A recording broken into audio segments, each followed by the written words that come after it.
तो आज हम शुरू करेंगे कॉन्जुगेट ग्रेडियंट मेथड। तो कॉन्जुगेट ग्रेडियंट मेथड की जो खास बात है वो हमारे पास ये है कि ये हमारे पास लार्ज सिस्टम ऑफ इक्वेशन को सॉल्व करता है बिना पूरी मैट्रिक्स को स्टोर किए। इसीलिए ये मेथड हमारे पास मेमोरी एफिशिएंट है। ठीक है, अब नॉर्मल ग्रेडियंट डिसेंट में जो हमारे पास स्टीपेस्ट लोकेशन होती है ना, ठीक है, तो उसमें क्या करता है, हमारे पास नॉर्मली जिगजैग डायरेक्शन बनाता रहता है। ठीक है, जिससे हमारा क्या होता है, टाइम ज़ाया होता है। तो कॉन्जुगेट ग्रेडियंट मेथड क्या करता है, जिगजैग नहीं करता और सीधा टारगेट की तरफ जाता है, इसलिए हमारे पास फास्ट कन्वर्जेंस रेट इसका बनता है। ठीक है, और अगर हमारे पास मैट्रिक्स एसपीडी हो, मतलब सिमेट्रिक पॉजिटिव डेफिनेट, तो गारंटी हमारे पास कॉन्जुगेट ग्रेडियंट मेथड कन्वर्ज करेगा। ठीक है, अब मैं बताऊंगा आपको कि एसपीडी हमारे पास क्या होता है, एसपीडी हम किस तरह से फाइंड करते हैं, आपको मैं बताऊंगा। और इस मेथड की एक और ख़ास बात यह है कि हमारे पास के जितने हमारे पास नंबर ऑफ़ अननोन्स होंगे, जैसे यहाँ पे मेरे पास जो मैंने क्वेश्चन लिखा हुआ है, इसमें हमारे पास नंबर ऑफ़ अननोन्स कितने हैं, हमारे पास नंबर ऑफ़ अननोन्स 2 हैं। ठीक है, 2 हैं मतलब। तो इसको ज़रा मैं ठीक कर दूँ यहाँ पर, x2। ठीक है, तो हमारे नंबर ऑफ अननोन्स हमारे पास 2 हैं। तो इस मेथड की खास बात यह है कि हमारे पास जितने नंबर ऑफ अननोन्स होंगे ना, हमारे पास उतनी आर्टेशन में इसका एग्जैक्ट आंसर आ जाएगा। मतलब हमारे पास एग्जैक्ट एग्जैक्ट आंसर कितनी आर्टेशंस में आएगा, हमें पहले से ही पता है, 2 आर्टेशंस में। ठीक है, और एक और इसकी खास बात यह है कि ये सिर्फ लीनियर सिस्टम को सॉल्व नहीं करता, बल्कि क्वाड्रेटिक फंक्शन का मिनिमम भी निकालता है, और इसलिए इसको हम ऑप्टिमाइजेशन प्रॉब्लम्स में भी यूज़ करते हैं। ठीक है, तो समझ गए ये बात। ठीक है, तो इसको इस मेथड को हम कह सकते हैं कि हमारे पास एक मिनिमाइजेशन मेथड है।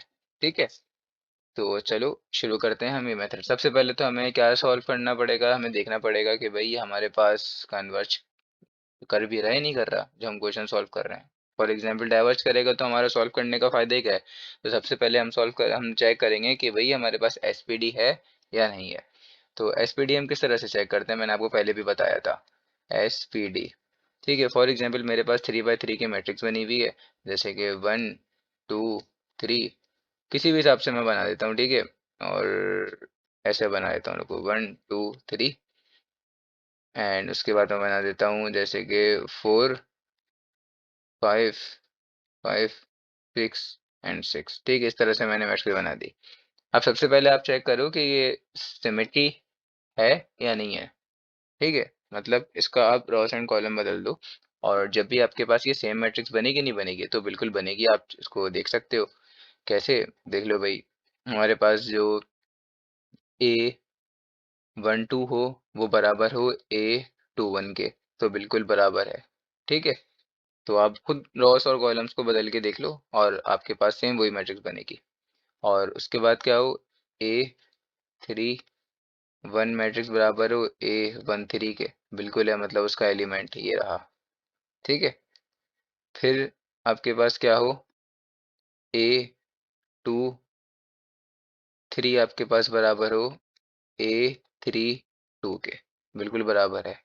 ठीक है, तो सही है, यहाँ तक सबको समझ में आ गया होगा कि हमारे पास एसपीडी मतलब ये सिमेट्रिक मैट्रिक्स है।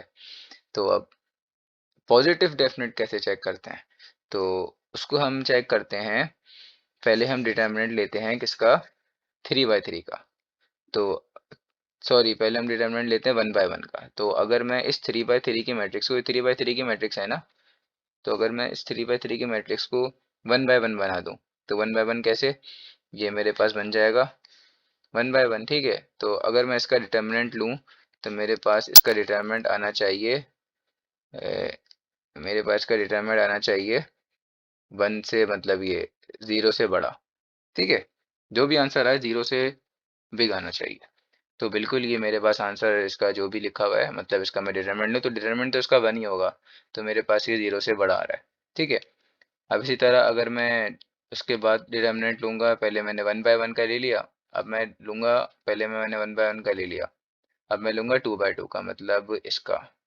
ठीक है, इसका रेट लूँगा, तो 2 बाई 2 का भी ले लो आप, और अगर उसका भी डिटरमिनेंट आपके पास ग्रेटर देन 0 आ रहा है, तो इट मीन्स के बस आगे, अभी आगे बताता हूँ उसके बाद। ठीक है, फिर आप उसके बाद लोगे 3 बाई 3 का, मतलब फुल इस मैट्रिक्स का। तो अगर वो भी आपके पास क्या आ रहा है, वो भी आपके पास ग्रेटर देन जीरो आ रहा है, तो आपके पास पॉजिटिव डेफिनेट भी है, सिमेट्री तो थी, तो आपके पास वो मैट्रिक्स सिमेट्रिक पॉजिटिव डेफिनेट है। ठीक है, तो इस तरह से हम चेक करते हैं। फिर अगर ये हम आपके पास बन गए तो इसका मतलब 100% कन्वर्ज करेगा। ठीक है, और एक और पहचान चलो बता देता हूँ, जैसे अभी हम सॉल्व करेंगे जब सही से आप समझ जाओगे। तो R1 हमारे पास, जैसे कि हम एक रेजिडुअल इक्वेशन बनाते हैं, तो जैसे कि आर नॉट ग्रेटर होना चाहिए R1 से, और ठीक है, और उसके बाद क्या होना चाहिए, अच्छा इसमें मॉड भी लगा हुआ होता है, तो उससे बड़ा होना चाहिए, और फिर उसके बाद जो आंसर आएगा उसका आंसर आपके पास बड़ा होना चाहिए R2, मतलब R0 बढ़ना चाहिए R1 से, फिर R1 बढ़ना चाहिए R2 से। इसी तरह जितना टाइम्स आप निकालते जाओगे उतनी टाइम्स हमारे हमारे पास बनते जाएंगे, और आप कहते जाओगे कि उसके बाद ये मिनिमम मिनिमम मिनिमम मिनिमम होता जाएगा। ठीक है, समझ गए ये बात। तो अब सबसे पहले जो हम ये क्वेश्चन कर रहे थे इसी का ही निकाल लेते हैं हम एसपीडी। तो अच्छा, मैं खुद ही बता देता हूँ कि ये एसपीडी है। ठीक है, तो आप खुद चेक करना चाहो तो आप कर लेना, या चलो हम कर लेते हैं 4। इसकी चलो मैं पहले ही मैट्रिक्स यहाँ पे बना ही देता हूँ। हम करते हैं क्वेश्चन सॉल्व। तो ए इज इक्वल्स टू 4 1 1 3। उसके बाद बी बनाऊंगा 1 और 2। ठीक है, ये सब आपको आते हैं, आपने सब सीखे हुए हैं। ठीक है, तो अगर आप इसको, इस मैट्रिक्स को चेक करो कि आपके पास सिमेट्री पॉजिटिव डेफिनेट है या नहीं है, तो आप इसको इसके रॉस और इसके कॉलम चेंज करके देख लो, और वो ही आ रहा होगा। और दूसरी बात कि आपको क्या चेक करना पड़ेगा, बस ये दो आपके पास सेम आने चाहिए, डायगोनल एलिमेंट्स के अलावा ये दो आपके पास सेम आने चाहिए, तो इट मीन्स आपके पास क्या हो, वो सिमेट्री होती है। ठीक है, उसके बाद आप इसका डिटर्मिनेंट ले लो, पहले 1 बाय 1 का ले लो, तो 1 बाय 1 ये रहा आपके पास।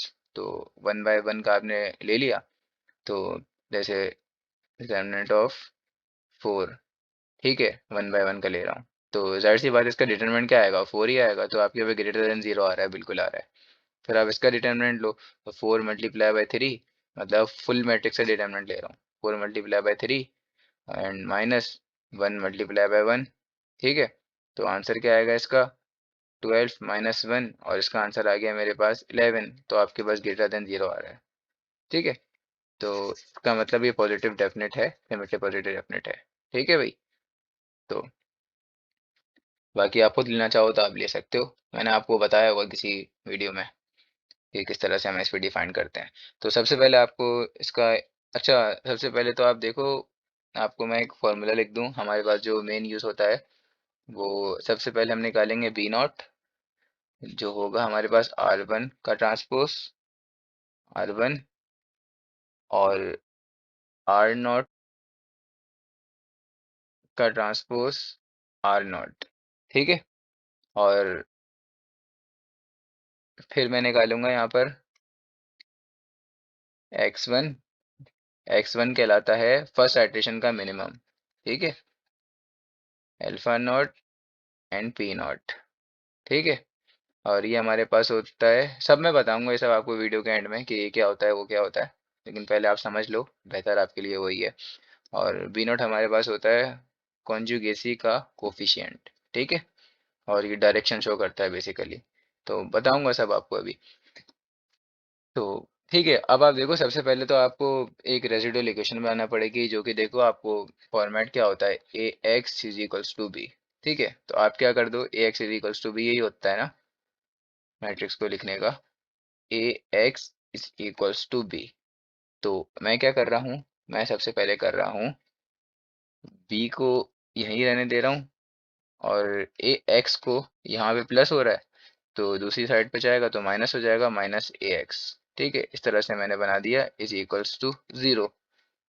इस जीरो को, जो ये जीरो आया ना, इस जीरो को मैं कंसिडर कर रहा हूँ आर नॉट, रेजिडुअल इक्वेशन बनाते हैं ना, आपको सबको पता है। ठीक है, आर नॉट कंसिडर कर रहा हूँ, तो मैंने यहाँ पे बना दी R naught is equals to B minus A x. जाहिर सी बात है, आर नॉट बना रहा हूँ तो ये एक्स नॉट बन जाएगा। ठीक है भाई, तो x not means initial guess मैं ले रहा हूँ, इनिशियल गैस मैं लूंगा, क्या लूंगा चलो आपको बता देता हूँ।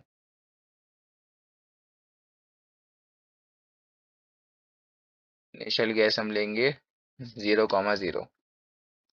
ठीक है, तो इनिशियल गैस हम ले रहे हैं एक्स नॉट जो कंसिडर करूंगा 0 0। ठीक है भाई, ले लिया इनिशियल गैस मैंने।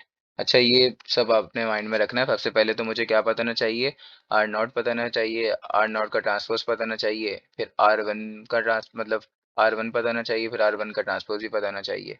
और यहाँ पे जो एक्स वन मैं निकालूंगा उसके लिए मुझे एक्स नॉट तो मुझे पता लग गया, जो मैंने अभी यहाँ से निकाल लिया। ठीक है, तो उसके बाद क्या, अल्फा नॉट पता होना चाहिए मुझे। ठीक है, और उसके बाद पी नॉट पता होना चाहिए। तो ये सब मैं अभी फाइंड करूंगा।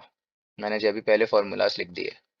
तो अब एक्स नॉट मैंने ले लिया 0 0 इनिशियल गैस। अब आर आर नॉट जो मैंने बनाई थी, ठीक है, ये बनाई हुई है मैंने यहाँ पे। अब क्या इसमें मैं डायरेक्ट सीधा सीधा पुट करूंगा बस। ठीक है, तो बी आपको पता है क्या है, ये रहा 1 and 2। तो बी की जगह पे बी 1 2 माइनस, उसके बाद क्या था, ये रहा ए। मैट्रिक्स ए थी मेरे पास 4 1 1 3। और एक्स नॉट मैंने क्या लिया, एक्स नॉट मैंने लिया 0 और 0। जाहिर सी बात है, 0 से मल्टीप्लाई होगा। आपको दो मैट्रिक्स को आपस में मल्टीप्लाई करना आता है, किस तरह से करता हूँ, और आप कैलकुलेटर से भी कर सकते हो। और ये तो आपको वैसे ही पता होगा कि इसका आंसर मेरे पास पूरा का पूरा 0 ही हो जाएगा। ठीक है, 0 हो जाएगा। तो आर नॉट का आंसर मेरे पास आ गया 1 और 2, सेम वही आ गया। ठीक है, अब जो आपके पास आर नॉट होता है ना, वही आपके पास बन जाता है पी नॉट। ठीक है, तो जो आर नॉट बना वही मेरे पास पी नॉट बना, मतलब पी नॉट का भी आंसर मेरे पास है 1 and 2। सही। अभी आर नॉट पी नॉट कैसे बना, आपको अगर ये समझना है तो आपको इसकी पूरी इसकी डेरिवेशन है, आप इसकी पूरी की पूरी डेरिवेशन समझो। ठीक है, उसके बाद अब देख सकते हो यहाँ पे मेरे पास आर नॉट पता लग गया मुझे। आर नॉट का ट्रांसपोज निकाल लूंगा, ये भी पता लग गया मुझे। ठीक है, उसके बाद मुझे क्या निकालना है, पी नॉट। अच्छा, पी नॉट भी मैंने निकाल लिया, बता दिया। और फिर अल्फा नॉट भी मालूम करना पड़ेगा मुझे। ठीक है, तो और ये आर वन और आर टू भी है, वो भी मालूम करेंगे। लेकिन पहले चलो हम इस पे आ जाते हैं, जो एक्स वन मतलब फर्स्ट आइटरेशन का मिनिमम, इस पे आ जाता हूँ मैं पहले। ठीक है, पी नॉट तो निकाल लिया, यहाँ पे अब अल्फा नॉट भी निकालना पड़ेगा मुझे। तो अल्फा नॉट मैं निकाल लेता हूँ। देखो, इसके लिए मुझे ये भी पता लग गया, पी नॉट भी पता लग गया। अब मुझे क्या है, अल्फा नॉट पता करना है। तो अल्फा नॉट का भी फॉर्मूला आपके पास लिख देता हूँ मैं, क्या होता है। तो अल्फा नॉट का फॉर्मूला होता है मेरे पास। अच्छा, अगर आपको कोई प्रॉब्लम हो रही हो ना, तो आप ये वीडियो की प्लेबैक स्पीड 1.5 कर दिया करो, उससे आप लोग को आसानी होगी। तो अल्फा नॉट का आपके पास फॉर्मूला था R0 T, R0 P0 T A P0। अच्छा, अगर आपको कोई प्रॉब्लम हो रही है ना, तो मैं बता देता हूँ। जैसे फॉर एग्जांपल यहाँ पे हमारे पास अल्फा वन होता है, तो इसका फॉर्मूला बन जाता R0 T R1 मतलब R1 सॉरी, और नीचे भी P1 का ट्रांसपोज और AP1, ऐसे इस तरह से बन जाता है। ठीक है, तो अब क्या होगा हमारे पास। ठीक है, अब हमें आर नॉट का ट्रांसपोज भी निकालना पड़ेगा। देखो, हमें आर नॉट पता है, पी नॉट पता है, ए पता है। पी नॉट का ट्रांसपोज भी हम निकाल लेंगे, और आर नॉट का ट्रांसपोज निकाल लेंगे, तो हमें सारी चीज़ें पता हैं। ठीक है, तो निकाल लेते हैं भाई पी नॉट का ट्रांसपोज। पहले तो आर नॉट का ट्रांसपोज निकाल लेता हूँ। आर नॉट का ट्रांसपोज है मेरे पास, रॉस को कॉलम में बदल लो, ट्रांसपोज लेना आता है ना आपको, तो भाई देख लो। ठीक है, और उसके बाद पी नॉट का ट्रांसपोज भी ले लेता हूँ भाई। पी नॉट टी सेम वही आएगा, पी नॉट का भी ट्रांसपोज 1 2। ठीक है, तो अब इसको आपको मल्टीप्लाई भी करना पड़ेगा, आर नॉट के ट्रांसपोज को आर से। तो करते हैं भाई, कंप्यूट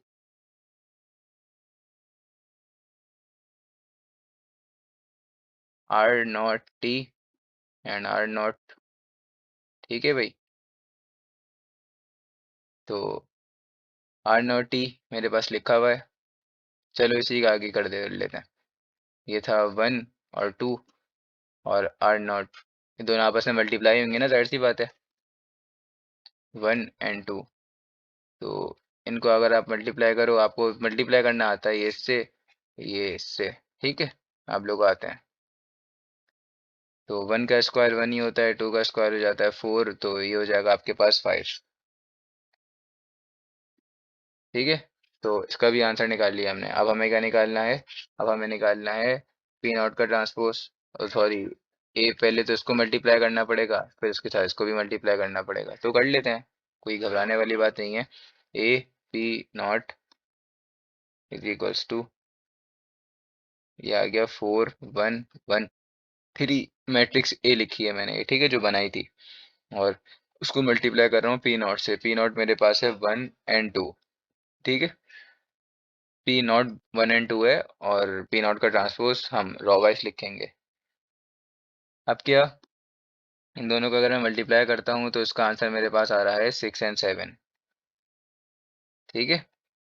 हो सकता है कहीं कैलकुलेशन मिस्टेक हो जाए, लेकिन मेन चीज़ आपके पास ये है कि आपको मेथड समझ में आ जाए, और मेथड ऐसे ही होता है, ठीक है। तो हमने निकाल लिया, ए पी नॉट भी निकाल लिया, मतलब हमने ये वाला इस पार्ट इसका भी कंप्लीट कर लिया। अब क्या करूँगा, पी नॉट का ट्रांसपोज को भी इसके साथ पूरे के साथ मल्टीप्लाई करा दूंगा। तो चलो कंप्यूट करते हैं हम उसको आगे, और यहाँ पे कर लेते हैं, ठीक है। तो पी नॉट का transpose A P not, P not के ट्रांसपोज का आंसर था 1 और 2, और ए पी नॉट का आंसर मैं अभी अभी आपके सामने निकाल चुका हूँ, जो कि था 6 और 7।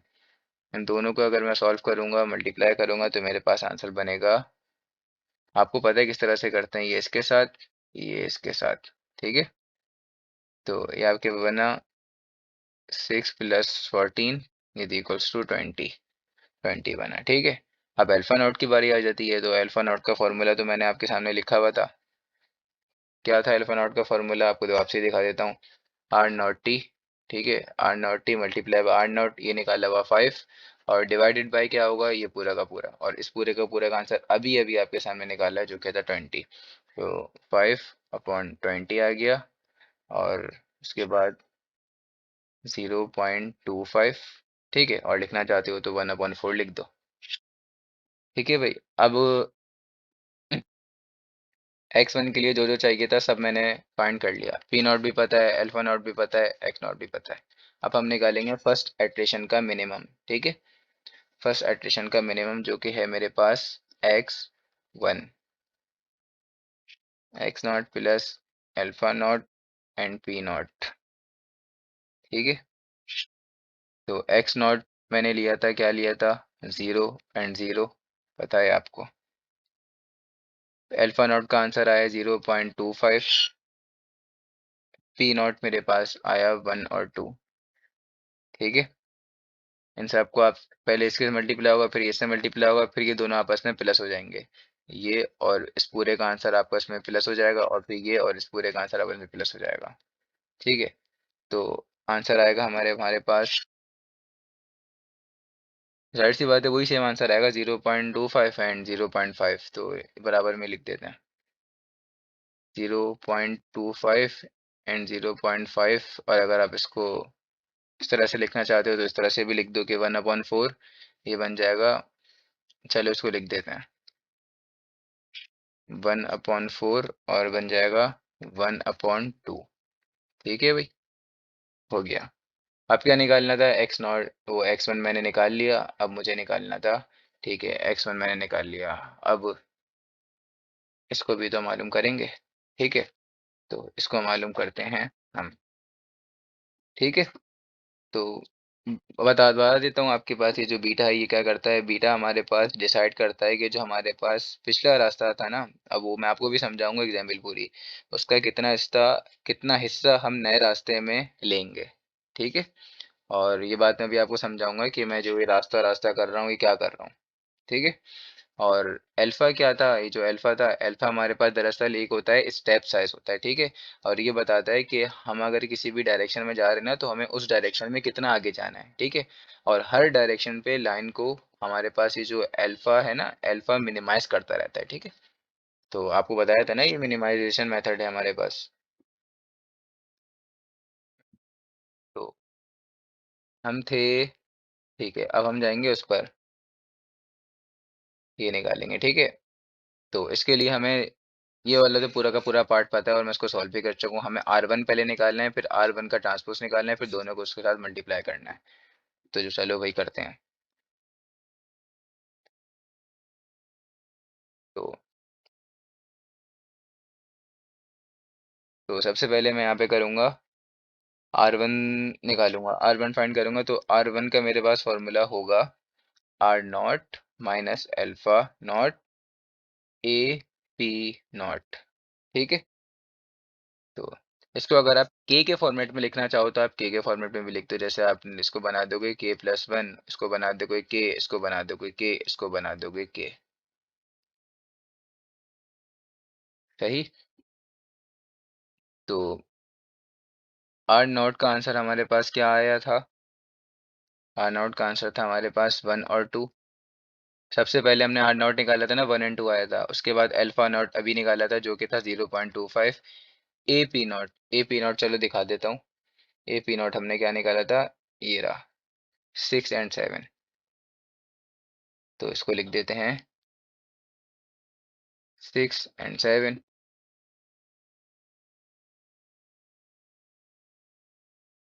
अब इसको अगर हम सॉल्व करेंगे तो चलो एक स्टेप करवा ही देते हैं आपको। 1 माइनस, ये पूरा का पूरा माइनस होगा इसके साथ, 1 - 1.5, 2 - 1.75। अभी हमारे पास फर्स्ट एडिशन ही चल रही है। ठीक है। मतलब x1 तो निकाल चुका हूँ, लेकिन r1 भी तो चाहिए होगा ना मुझे। तो इसका आंसर आ गया मेरे पास -0.5 और 0.25। ठीक है। तो R1 मैंने निकाल लिया, अब R1 का आंसर मेरे पास आ गया। अगर आप चाहो तो इसको इस तरह से भी लिख सकते हो कि माइनस का 1/2 एंड 1/4, आप इस तरह से भी इसको लिख सकते हो। ठीक है। अब R1 का अगर आप ट्रांसपोज ले लो तो ट्रांसपोज आएगा आपके पास इस कुछ इस तरह से बनेगा, 1/2 और 1/4। ठीक है भाई। अब आपको क्या करना पड़ेगा? R1 को मल्टीप्लाई होगा, मैंने आपको वहाँ फॉर्मूला भी दिखाया था ना, तो R1 के ट्रांसपोज को मल्टीप्लाई करोगे R1 से। कंप्यूट कर रहा हूँ नॉर्मल, ताकि डायरेक्ट मैं आंसर में पुट कर दूँ। तो R1 का ट्रांसपोज ये लिया हुआ है मैंने, 1/2 -1/2 और 1/4। और R1 के साथ R1 है मेरे पास माइनस का 1/2, 1/4। ठीक है। तो ये इसके साथ, वरना कैलकुलेटर की हेल्प से आप कर लो, और आप लोग को आते हैं सब ये करना। तो 1/4 plus 1/16 is equals to 5/16 answer आ गया। अब क्या होगा? बीटा नॉट जो मुझे निकालना था। ठीक है। तो इसका बीटा नॉट का आपको चलो फॉर्मूला दिखा देते हैं, क्या था फॉर्मूला। बीटा नॉट का फॉर्मूला मैंने स्टार्टिंग में लिखा था। अभी अभी जो आंसर निकाला है मैंने, आंसर निकाला 5/16, उसको मैं न्यूमरेटर में पुट करूंगा, और आर नॉट का ट्रांसपोज मल्टीप्लाई हुआ आर नॉट के साथ। इसका आंसर मैं आपके सामने निकाल चुका था पहले, वो था आया था मेरे पास 5। ये रहा, आ गया, ये रहा। ठीक है। तो 5 मेरे पास पुट होगा डिनोमिनेटर में। तो बीटा नॉट था मेरे पास 5/16 डिवाइडेड बाय 5। इसका आंसर मेरे पास आया 1/16। आप चाहो 1/16 लिख दो, या आप लिख दो इसको 0.00625। ठीक है। फिर क्या होगा आपके पास? ये आपने निकाल लिया, यहाँ पे आपकी फर्स्ट एडिशन पूरी खत्म हो गई। ठीक है। अब आएंगे हम सेकेंड एडिशन के ऊपर। अच्छा, फर्स्ट एडिशन खत्म हो गई, तो आप यहाँ पे लिख सकते हो, जैसे भाई फर्स्ट एडिशन पूरी खत्म कर दी ना मैंने, तो मैंने हेडिंग नहीं डाली थी, खैर फर्स्ट एडिशन लिख देते हैं, यहाँ पे हेडिंग डाल देते हैं भाई कि हमारी फर्स्ट एडिशन चल रही थी। वरना आप समझ गए ना, x1 निकाल लिया तो आप समझ जाओ कि वो आपके पास फर्स्ट एडिशन का मिनिमम आपके पास आ गया। अब हम करेंगे सेकेंड एडिशन।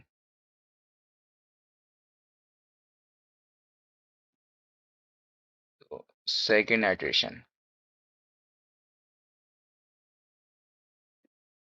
तो सबसे पहले तो हमने क्या निकाला था फर्स्ट एडिशन में? फर्स्ट एडिशन में हमने सबसे पहले निकाला था, देखो सबसे पहले हमने निकाला था आर नॉट। ठीक है।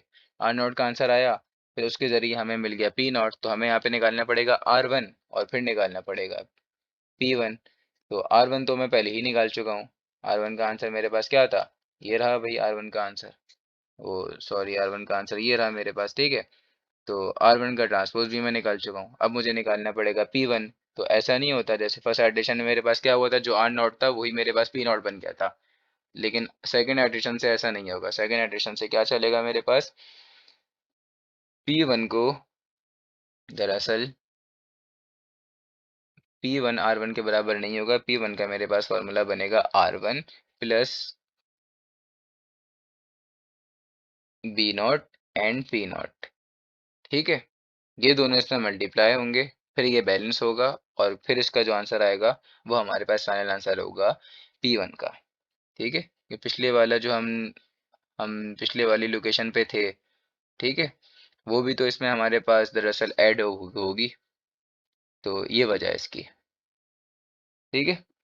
तो चलो भाई करते हैं इसको सॉल्व। R1 का आंसर मैं निकाल चुका हूँ। R1 का आंसर मेरे पास आया था माइनस का 1/2, ठीक है। अब आपको दिखाने की ज़रूरत नहीं है, वरना आप पीछे वीडियो को बैक करके भी देख सकते हो कि आंसर मैंने क्या निकाला था। फिर प्लस बी नॉट का आंसर मैंने निकाला है 1/16, आपके पास लिखा हुआ है ऊपर बीटा नॉट का। अगर आप चाहो तो आप इसको 0.0625 भी लिख सकते हो, लेकिन मैं 1/16 ही लिख रहा हूँ, ठीक है। और पी नॉट क्या था, पी नॉट था मेरे पास 1 और 2, ठीक है। पी नॉट तो आपको याद होगा। तो खैर इसको सॉल्व करते हैं। आपको पता है इसको मल्टीप्लाई करेंगे और फिर आपस में फिर इसको प्लस कर देंगे। तो इसका आंसर मेरे पास ना डायरेक्ट आंसर ही लिख देता हूँ। तो इसका मेरे पास आंसर आएगा, आप चाहो तो आप आराम से इसको फाइंड कर सकते हो, -7/16। या चलो बल्कि लिख देते हैं, कोई बात नहीं। ये होगा -1/2 प्लस 1/16, 1/4 प्लस 2/16, ठीक है।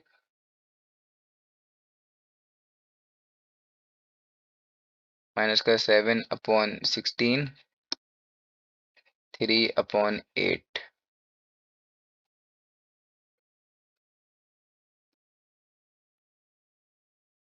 अब क्या था, ठीक है भाई, मैंने P1 निकाल लिया। अब x2 का पहले तो आपको सामने फॉर्मूला लिख देते हैं भाई। x2, जाहिर सी बात है, x2 का फॉर्मूला को मेरा x1 प्लस अल्फा 1 और P1। मेरे पास x उसका फॉर्मूला क्या था, याद करो, x1 का फॉर्मूला क्या था। x1 का फॉर्मूला था x not plus alpha not और पी नॉट। अगर मैं इस तरह x3 का फॉर्मूला बनाऊं, x3 तो खैर आ गए नहीं इसमें, क्योंकि मैंने आपको बताया था इस क्वेश्चन में हमारे पास जितने अननोन्स होते हैं, इस मेथड की खास बात ये है, तो हमारे पास उतनी एडिशन में ही आंसर आ जाता है, ठीक है। तो इसका क्या होगा, x2 होगा प्लस अल्फा 2 होगा और p2 होगा। इस तरह से अगर आप x4 का बना सकते हो, आप x4 का बना दो, ठीक है। तो बस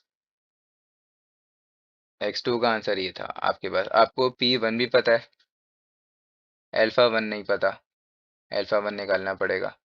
और फिर क्या पता उसके अलावा, x1 मालूम है क्या, ये x1, तो x1 हाँ बिल्कुल मालूम है, हमने निकाल चुके हैं ना, f1 तो फाइंड कर चुके हैं। तो अब मेन जो मसला आ रहा है हमारे पास, वो मसला आ रहा है हमारे पास इसके लिए, क्या कहते हैं, अल्फा 1 के लिए। तो अल्फा 1 का फॉर्मूला हमारे पास बनेगा, ये भी दिखा देते हैं आपको। उसके लिए हमें क्या किस किस चीज़ों की नीड होगी। R1 का ट्रांसपोज R1, और फिर P1 का ट्रांसपोज और P1।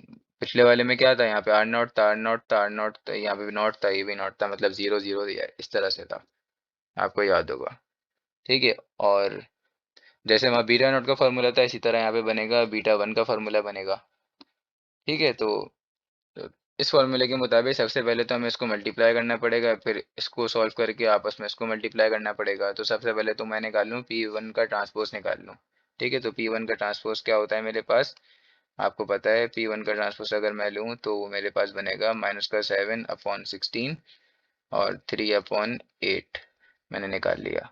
R1 और R1 का ट्रांसपोज, R1 तो मैं अभी ऊपर निकाल फाइंड कर चुका हूँ, और R1 का ट्रांसपोज तक मैं फाइंड कर चुका हूँ, ठीक है। ये रहा। तो ये तो मेरे पास कंप्लीट हुआ हुआ है, इन दोनों का तो आंसर मैं पक्का पक्का निकाल चुका हूँ। तो अब मुझे क्या करना पड़ेगा, मुझे कंप्यूट करना पड़ेगा इन दोनों को। तो लिख देता हूँ कंप्यूट AP1। तो चलो, ए मैट्रिक्स तो आपको पता है क्या थी। ए मैट्रिक्स मेरे पास थी 4 1 1 3। और P1 क्या है मेरे पास। P1 आप देख सकते हो, अभी हमने फाइंड किया था। कहाँ चले गया, ये रहा, बल्कि ऊपर ही तो था, ये रहा। ठीक है, तो 7/16, 3/8। ठीक है, 7/16 एंड 3/8। तो इसका आंसर मेरे पास आता है।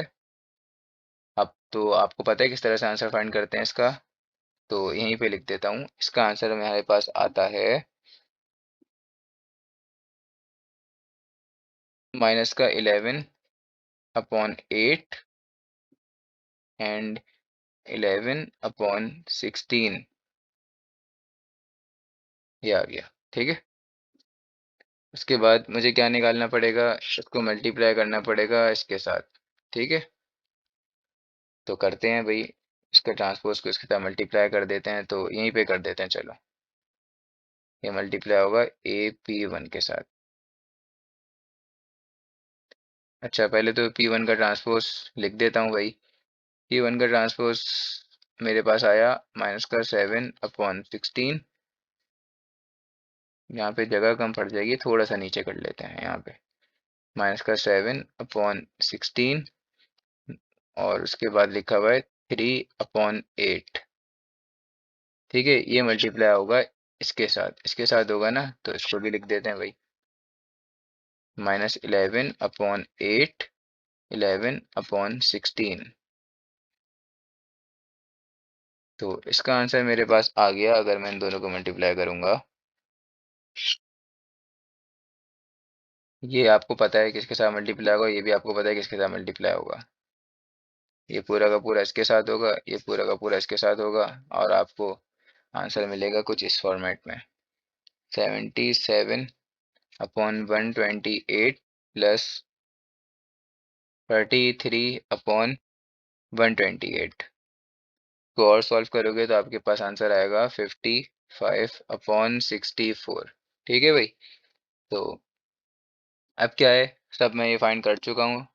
और ठीक है, ये भी है, ये भी सब मालूम हुआ है मुझे। और इसका आंसर क्या था, 5/16 था। चलो दिखा देता हूँ आपको, हमने फाइंड कर लिया था फिर 5/16।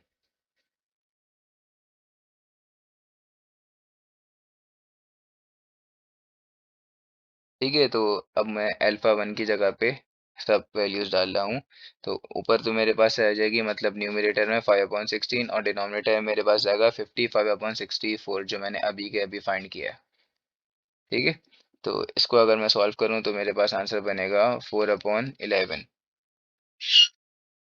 अल्फा 1 भी आ गया। अब वही डायरेक्ट आ जाएंगे हम x2 पर। ये रहा x2 का। ठीक है, x1 भी मुझे पता है, अल्फा 1 भी मुझे पता है, P1 भी मुझे पता है, सब चीज़ें मुझे मिल गई। मैं डायरेक्ट पुट करूँगा x2। सबसे पहले तो आएगा x1। तो x1 का आंसर क्या था मेरे पास, जो आया था 1/4, 1/2 प्लस 4/11। चलो ऐसे लिख देते हैं, 4/11 और माइनस का 7/16 और फिर आएगा 3/8। सही। तो अब x2 का अगर मैं सॉल्व करूं तो मेरे पास बनेगा, इसको और सॉल्व कर लेता हूं आगे आपके। 1/4 -7/44 और 1/2 प्लस 3/22। और इसको अगर और सॉल्व करूं तो x2 का आंसर बना मेरे पास 4/44। और चलो, 4/44 छोड़ो, डायरेक्ट हम इसको आंसर लिखते हैं। ठीक है, हमारे पास आंसर आया इसका 1/11 और 7/11। ठीक है, तो इन्हें को फाइंड कर लिया हमने। अब क्या, ये मेरे पास x2 भी आ गया, इसका मिनिमम भी मुझे मिल गया, सेकेंड एडिशन का मिनिमम मुझे मिल गया। अब हमारा मेन मसला था, हमें उसका भी तो निकालना था, वो B1। ठीक है, तो B1 का मेरे पास फॉर्मूला क्या बनेगा, तो B1 का फॉर्मूला हम फाइंड करते हैं। तो मैंने वहाँ शायद लिखा नहीं, तो अभी लिख देता हूँ। वही B1 का फॉर्मूला है मेरे पास बनेगा यहाँ पर। ठीक है, B1 का फॉर्मूला मेरे पास बनेगा R,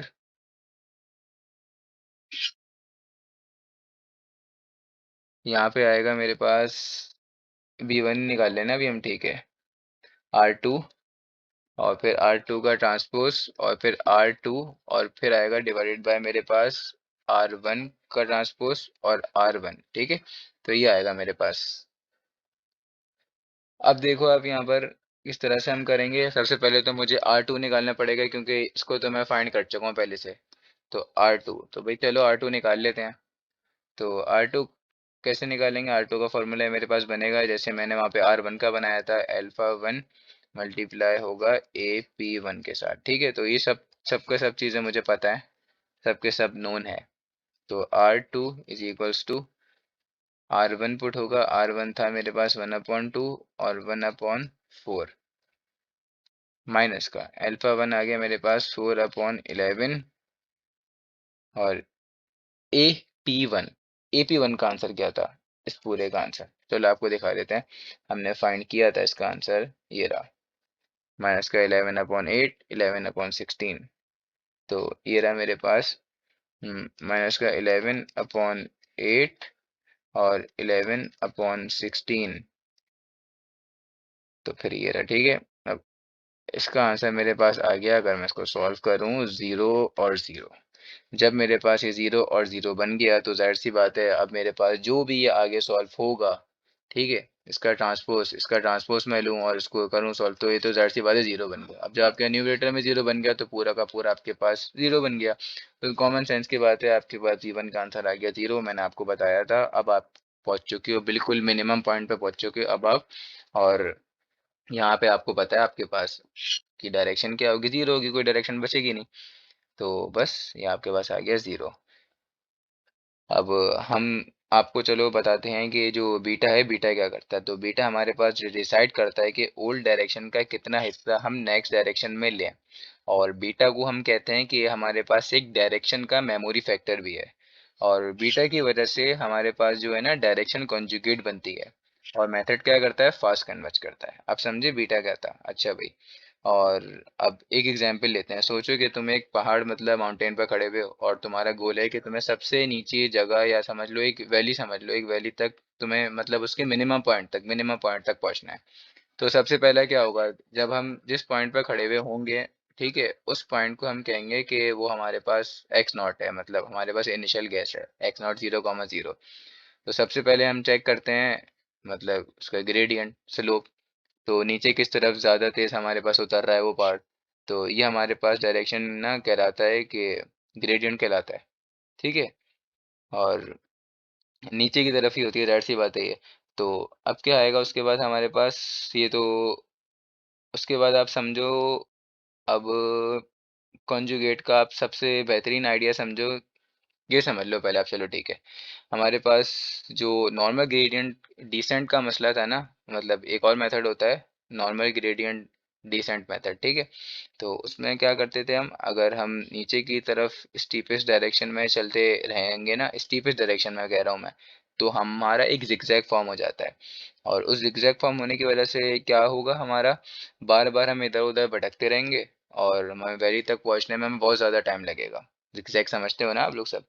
तो कॉन्जुगेट ग्रेडियंट मेथड का स्मार्ट आइडिया हमें यही कहता है कि हर बार एक नया रास्ता लेते हैं हम, जो पुराने रास्ते को डिस्टर्ब ना करे। हर दफा हम क्या लेंगे? एक नया रास्ता लेंगे। ये वाला मेथड हमें ये कहता है कॉन्जुगेट ग्रेडियंट मेथड। इस वजह से ये फास्ट कन्वर्ज करता है, ठीक है। और आपको बताया था कि इसमें मेमोरी भी हमारे पास बहुत लो कंज्यूम करता है। तो अब मतलब हमारा क्या हुआ कि भाई पहला रास्ता आप चूज करो, फिर दूसरा रास्ता ऐसा लो जो पहले रास्ते के साथ इंटरफेयर ना करे। ठीक है, इसको कहते हैं हम कॉन्जुगेट डायरेक्शन।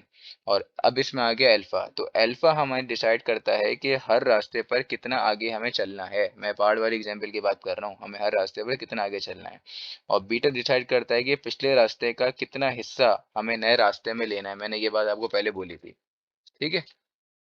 अब कन्वर्जेंस रेट क्या होगा इसका? भाई हर स्टेप के बाद हम क्या करेंगे, जो नीचे की तरफ जाते रहेंगे उसका डिस्टेंस हमारा कम होता रहेगा, कम होता रहेगा, कम होता रहेगा। तो जो स्लोप होगा हमारा, मतलब रेजिडुअल, वो छोटी होती जाएगी, दैट सी बात है। तो मैंने आपको बताया था ना, आर नॉट जो हमारे पास आएगा वो सबसे बड़ा वाला पे, सबसे फर्स्ट वाला आर नॉट हमारे पास सबसे बड़ा आएगा, फिर उसके बाद आर वन आएगा तो आर वन उससे छोटा आएगा, फिर आर टू आएगा वो उससे छोटा आएगा, इस तरह छोटा छोटा चलता रहेगा। तो अगर आपके पास स्लोप जीरो हो जाए तो आप समझ लो कि आप मिनिमम पॉइंट पे पहुंच चुके हो। तो अब हम मिनिमम पॉइंट पे पहुंच चुके हैं, ठीक है, यहाँ पर। तो यहाँ पे हमारा कॉन्जुगेट ग्रेडियंट मेथड खत्म हुआ। और इस मेथड की एक और ख़ास बात है, वो हमारे पास ये थी कि एक क्वाड्रेटिक फंक्शन को लीनियर में मिनिमाइज कर देता है और फिर उसको सॉल्वेबल बना देता है। तो अब हम नेक्स्ट जो वीडियो में सॉल्व करेंगे वो हम क्या करेंगे, एक क्वाड्रेटिक फंक्शन लेंगे और फिर उसको लीनियर में मिनिमाइज करेंगे, फिर सॉल्व करेंगे।